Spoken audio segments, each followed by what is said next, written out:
good afternoon, or early evening from us here in South Africa. And today, TIMCA is in conversation with Michael Ellefsen, who is a biokineticist in a private practice in Johannesburg. And today, Michael is going to be sharing with us some interesting insights into aspects such as circadian rhythms, and also talking a bit about the lockdown and how work from home may have affected you and what you can do potentially to help yourself as you come out of this lockdown situation.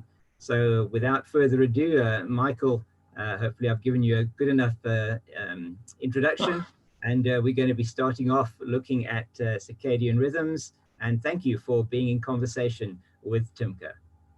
No, it's a pleasure. I'm glad to share some information with you. It's been a difficult time for a lot of people going through lockdown, and it's there's definitely a lot that you can do about your own health in this time. So this is just a little important consideration that you might need to think about as we sort of go forward. So I'm just going to put my slideshow up for you. Wonderful, thank you. And so Michael will be sharing with us and going through the circadian rhythms. That looks like a very nice mountainous scene there. We've got Michael, thank you very much. Okay, over to you, Michael, thank you. Right, so circadian rhythm, what is it? If you think about it, your body actually runs on a series of routines. Most of the things that you do throughout the day are actually habitual. They're things that happen automatically, and a large part of your health is actually part of your habits. Circadian rhythm is all about the rhythms of your body, the things that wake you up in the morning, the things that put you to bed at night, the way that you wake up throughout the day, you get ready for work, the things that make you hungry, that sort of thing. So circadian rhythm, if you think about it, the first thing, there we go. The first thing you might think about is, why should I know anything about this? Circadian rhythm is beneficial because it'll give you the information you need to adjust your clock should that clock be out. If you have to resync your clock for whatever reason, maybe you've had jet lag from travel, but maybe you've just developed a sort of jet lag lifestyle, which has caused you to feel tired at an inopportune time in the day, or maybe you want to perform better. So in the lockdown, we might need to think about adjusting our clocks, because they were definitely adjusted for us when we went out into the lockdown period. Circadian rhythm, you might think about the word cicada. Cicada is a bug, actually. And I'll show you a sound. I think I've got one here. It'll probably come through.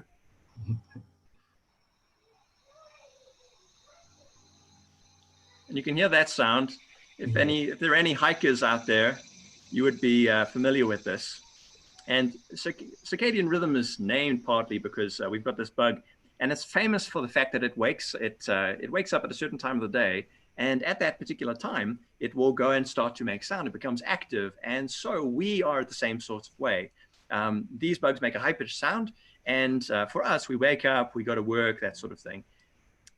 So, believe it or not, the first science that was done in this area wasn't so much because of done on humans. It was actually done on plants and animals and that sort of thing. We can see this with bugs. We can also see it with heliotropic flowers. Sunflowers, for example, track the sun as they go throughout the day.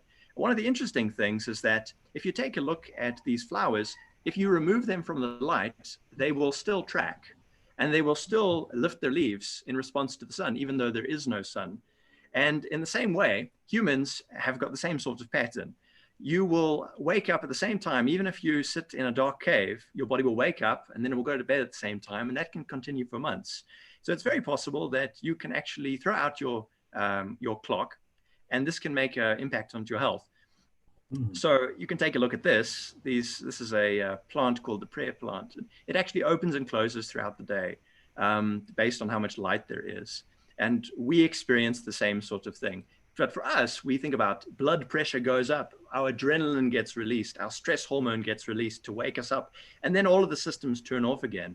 So if you're in the situation where you're actually waking up at the wrong time, where your body wakes up at 6 o'clock and then it takes you 5 hours to get going because you feel terrible at 9 o'clock or 10 o'clock, you've got a slump, then you might need to adjust that. So after we looked at these, at bugs and at animals and that sort of thing, we went to humans. Now, a lot of factors influence you, and you might not think of these things as obvious. One of the things is light. So light enters through the eyes and it goes towards the back of the brain, the occipital cortex here. And the brain actually triggers the release of certain hormones which wake you up. One of those is stress hormone. So one of the things that we've seen in the lockdown is actually people have been waking up and they sit at their computer because now they're working from home. And in that situation, you don't actually see the sunlight. So while you have woken up, you never got your stress hormone shot, and then you might feel awful because your clock has actually been delayed. Then you don't sleep well at night, and it throws out your whole rhythm and you won't be able to perform. So this is a famous painting, just so you can see. This is a classic action that everyone does in the morning. They wake up and they reflexively stretch and yawn at the same time. It's called pandiculation. And you can see that we're not the only species that does it. There's cats and animals and that sort of thing. And this is part of your rhythm. The body will purposefully stretch out and try to wake itself up. Yeah. Michael, I'm particularly worried about that lion over there. He looks like he's about to take a bit of a bite out of me. But maybe, can I just ask you, in terms of the circadian rhythms, it's very interesting. In terms of things, you spoke a bit about sort of jet lag earlier. And I know that from personal experience traveling over up to, say, the UK or to the Northern Hemisphere in our winter and their summer, that the timing just throws you out completely because you there have very long days compared to the short days that are here. So was that what you were talking about on the previous slide, where this sort of daytime, nighttime continuum just doesn't quite add up for you? Yeah, if you travel, that's a very obvious way to see it. Where you travel from one place to another place and you develop travel fatigue or you develop jet lag. And then you can clearly see that you feel tired at the wrong time of the day and you feel awake at the wrong time of the day.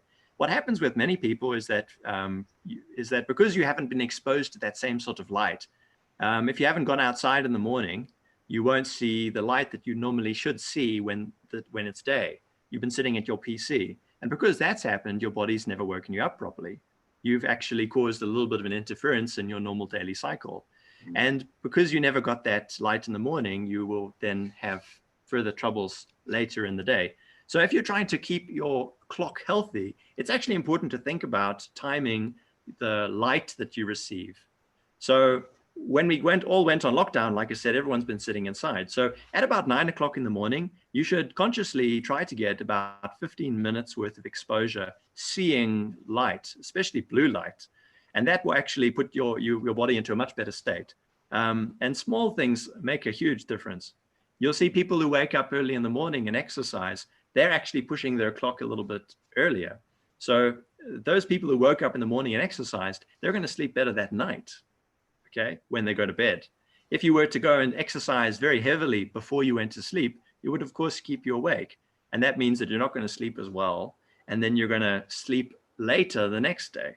So circadian rhythm is all about timing. It's about timing all the little activities that we do in our lives. We can think about light. We can think about food. We can think about exercise. We can think about going to work, which is a major, major determinant of your rhythm. If you don't have to go to work in the morning, then you might find that your whole clock goes out. And what that means for you practically is that for a big part of the day, you might feel very grumpy. You're going to feel more sad. You might feel quite depressed. You won't feel any motivation to go and actually work. What's happened is that normally you would wake up at 6, you would get the kids ready, you would get your act together and you'd have breakfast and do all the things that you need to do. And then you'd go to work. You'd be at work by 8 and then you'd work through the day. These days, because of lockdown, you can stay in bed until 7 and then you can have breakfast while you are sitting down at your computer at 8. The difference is that in the old days, back before all the lockdowns, we would have woken up and become active at 8 o'clock or 6 o'clock. These days, we can get active at 8 o'clock. And by pushing our day 2 hours later, it actually changes the whole way that our day operates. Because for one thing, is your body's not going to release stress hormone, usually for about 3 hours after you become active. So in the old days, you would have got a nice stress hormone shot, which wakes you up and makes you feel good to go, gives you energy, and that would hit you at 9 o'clock. Now it's 2 hours later. So you're going to find that you feel sluggish until 11. Okay. Your peak performance time is only going to hit you at about 1 o'clock in the afternoon. Okay. Before you would have hit peak performance a couple hours earlier. You're also going to find, so you might feel that you end up feeling quite tired and unable to function. So it's quite an important consideration. We've all become, if you think about it, we are all shift workers at the moment. And it's incredibly important for your health, because if we take a look at the research on shift workers, in most aspects of health, they fare much worse. People who are awake or don't late at night or don't sleep very well, they are at risk for a variety of diseases, heart disease, certain cancers, things like that. So by not taking care of your sleep cycle and not taking care of your wake cycle, you put yourself at risk for all those things. And it might seem silly that if you don't get up to get in the car and go to work in the morning, that would have such a major impact on your life, but it actually does. So what we have to do is think about adjusting our lifestyles so that we can better control our clock, because it's actually you're very able to just do a little bit of exercise, 5 minutes in the morning at say 8 o'clock. And then if it was a little bit strenuous, you'll give yourself a shot of cortisol, the stress hormone, which kickstarts your clock. And then you'll feel better. You'll be able to go to work with a bit more of a smile on your face. You won't feel so bad. And then that night, you will also sleep better. Because one of the major problems with disrupting our work schedule in the lockdown is that you might find that our sleep cycle struggles as well. And then people get into this constant cycle of not being able to function very well. And generally they feel more depressed. And I think a lot of people can say that they felt that way with the huge disruption in our schedules. I know a couple of psychologists who say that if you lose your job, just the disruption in your schedule from that is enough to sometimes cause a person to go through quite a bad depression.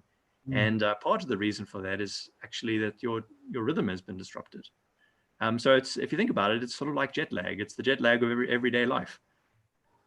So I mean, in terms of this lockdown, I certainly can identify with what you're saying there, Michael. I mean, having gone from driving to work every day in the morning and getting there very early to then being at home, it certainly has impacted me. It seems that I've been a lot more tired.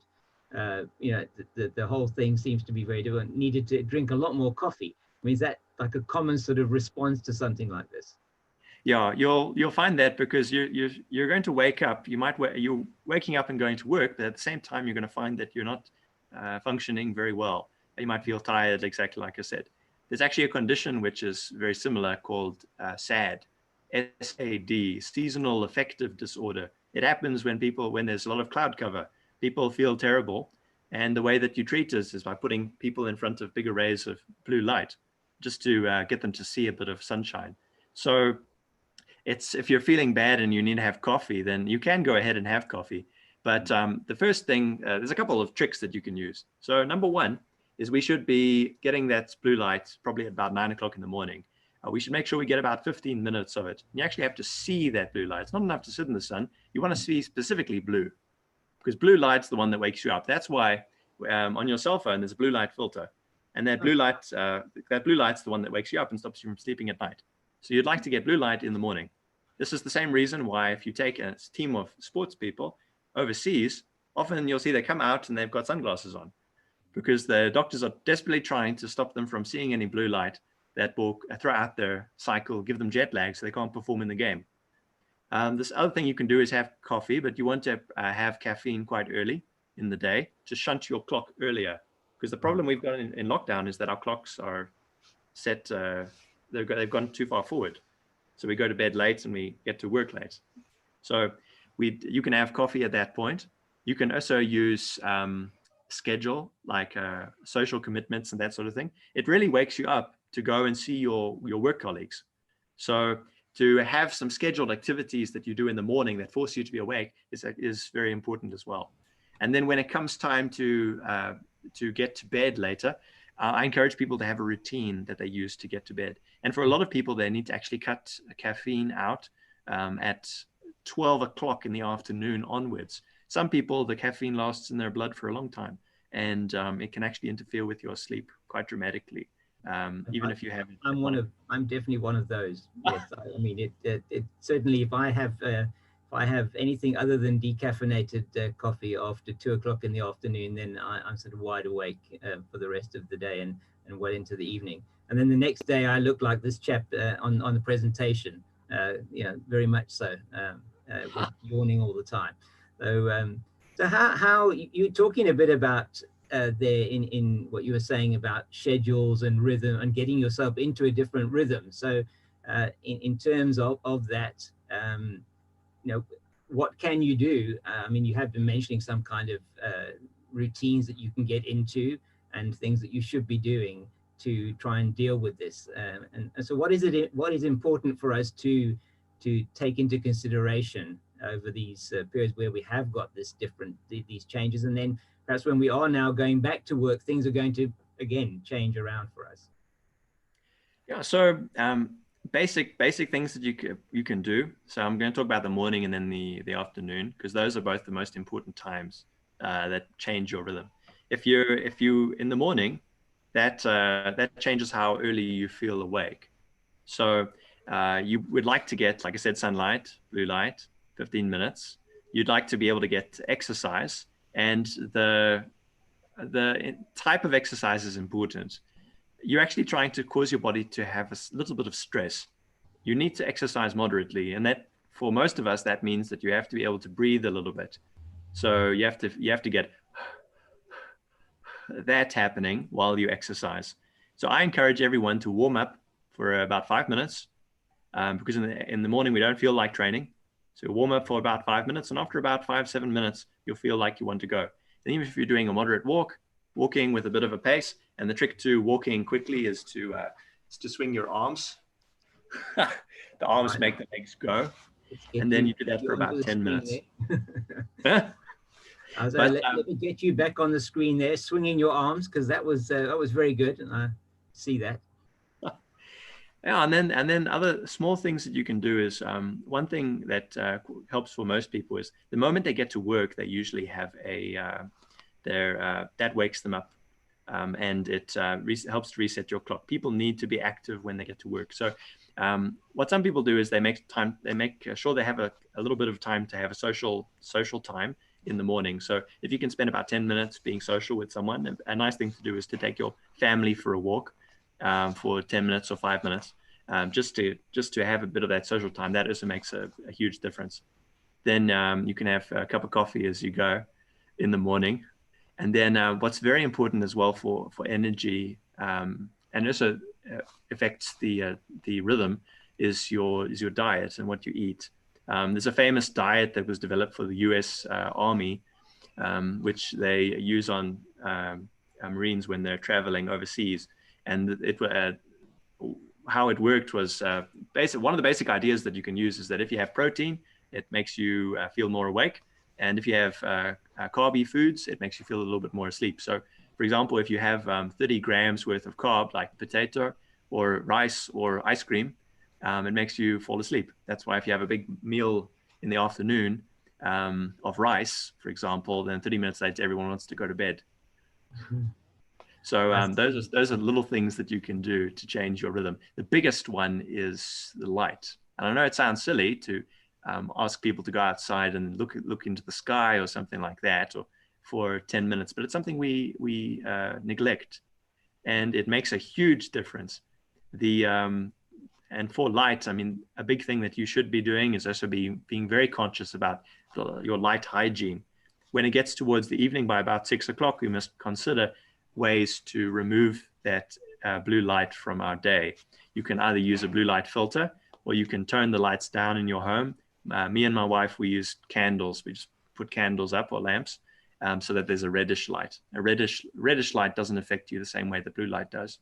So you can do that. You don't have to wear sunglasses every evening. So how do we know if our light is giving off a blue light or a red light? I mean, we have like these LED lights, downlighters, and those sort of things. Are those can those be inhibiting your opportunity to go to sleep? Yeah, they can. A lot of the LED lights now, they're quite bright. So they'll make a big difference. There's a couple of apps you can download which give you examples of the type of light. But in general, what I say to people is that if it's bright, then it's going to stop you from sleeping properly. You should think about your bedtime when you go to sleep. For most adults, especially now in the lockdown, we think about a bedtime for kids, but we don't think about it so much for adults. And one of the best things that you can do if you want to ensure proper energy is to make sure that you have a consistent bedtime. I think the stats from the States, and I think they say about 50 to 60% of people, they don't usually get to bed before about 11 o'clock. So it's an important consideration. If you want to sleep well, you should go to bed at the same time every night.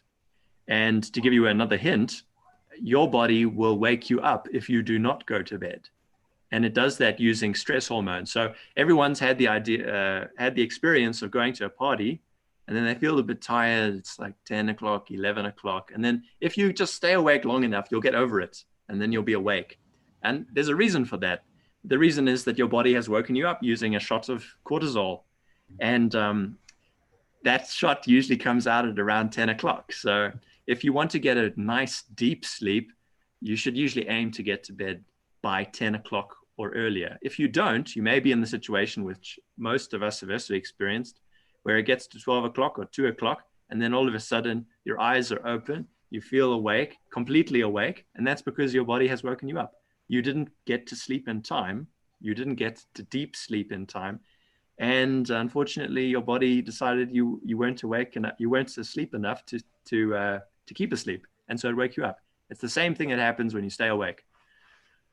But that's all very, I mean, it's fascinating. And clearly, as you say, people who are working shift work, I know it's been mentioned, I'm a bit of an airplane buff as well. And you know, they talk a lot actually about the circadian rhythms for pilots who have difficulties when they're operating with these flights that go from night to day or day to night, and their sleeping patterns are quite unusual. I mean, so, I mean, these interventions that you're talking about, things like having blackout curtains in your room, those are other things that can be done, are the things that you can do.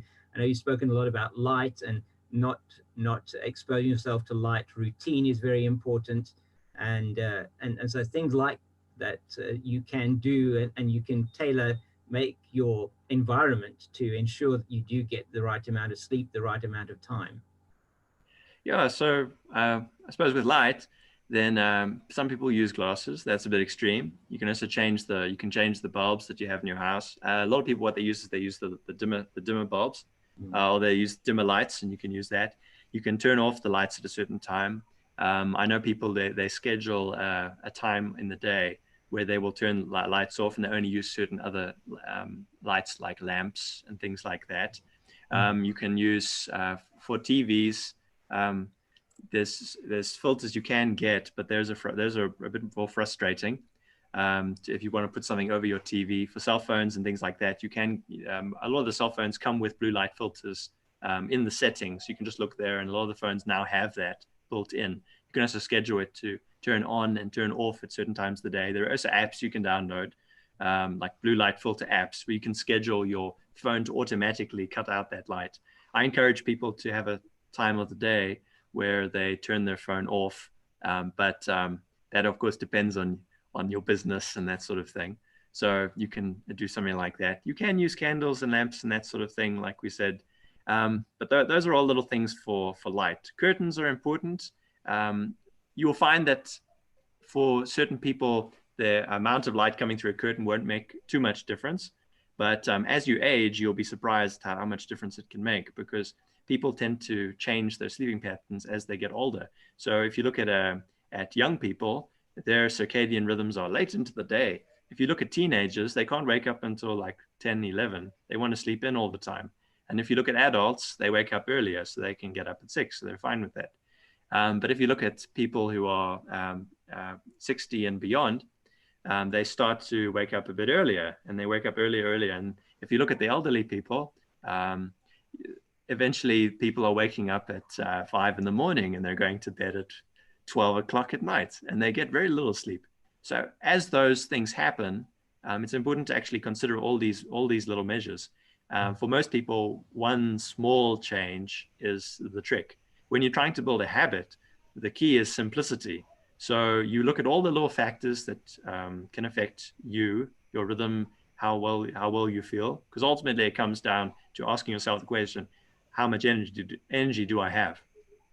And do I have energy throughout the day? If you can't answer that question well, and say that it's very positive, you have a lot of energy and you have energy consistently throughout the day, because that's a sign of good health, to have consistent energy throughout the day, then you need to make a change. And you would like to make a small change if possible. I always tell people about Kaizen. It's a Japanese principle. And it pretty much states that if you're trying to make a change, you should use the simplest possible solution to make that change. Good. Well, that's, I mean, absolutely fascinating.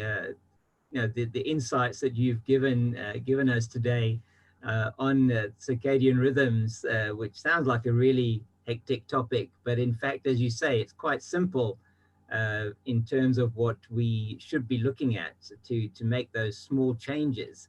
So this chap in the picture that we had, and I can go back to him, the chap who's yawning there. Did Joseph Ducroix or Ducroix, whatever the name, however you would pronounce that, did he paint somebody that looked a lot more energetic, perhaps, after that, or is that it? I mean, that's his yawning picture. We don't want to all look like that, do we? No. Well, I saw this painting. I know it's a famous painting, but I didn't actually realize it was a self-portrait. I thought that it must have taken someone with a particular sort of style to paint something like that about themselves. But it's just puts across the idea so well that we are creatures of habit, and most of what we do is actually, or a lot of what we do, about 50% is actually out of our control. We don't consciously consider it. We are very economical creatures, humans. So the brain wants to always make everything habitual. We don't have to think about it. We just do it, like brushing your teeth. You know, never think about your right hand is the hand that's getting the toothbrush, and your left hand's the one that's going to turn the tap. That's just habit. We save our mental resources for work. But as is often the habit, we get ourselves into these situations where a lot of things seem out of our control. So, for example, a very, very common problem is to wake up now at say 8 o'clock, and then you hit the Hoppus 10 slump, and everyone feels terrible at that time, where it's actually very easy to sort that slump out. If you had appropriate breakfast with a little bit of protein, so it lasted you had gone outside, looked at the sun, and perhaps you'd done 5 minutes of activity, you'd feel fine by that point. So our time is running out on us, and it's been absolutely fascinating chatting to you, Michael. And we're going to do this all again, not the same thing. We're going to do, we'll carry on with this thinking, same time, same place, somewhere in the world behind me there.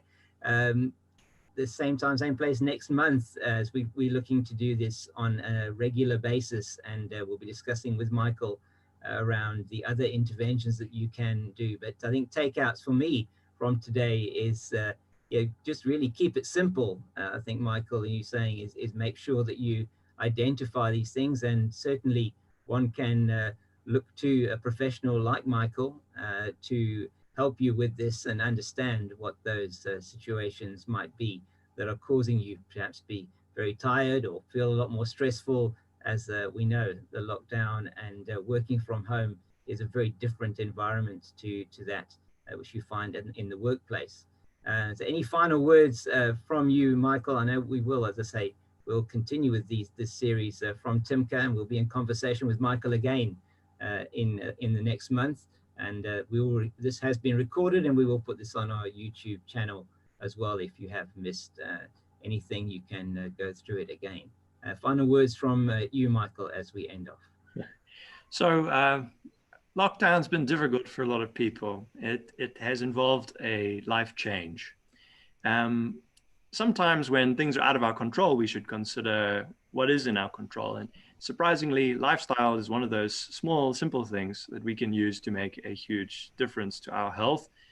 And something that's incredibly important is that making a change to our lifestyle impacts those around us, because we're not in this alone. And while we are locked down, often we're locked down with family, and just changing your lifestyle will actually impact them.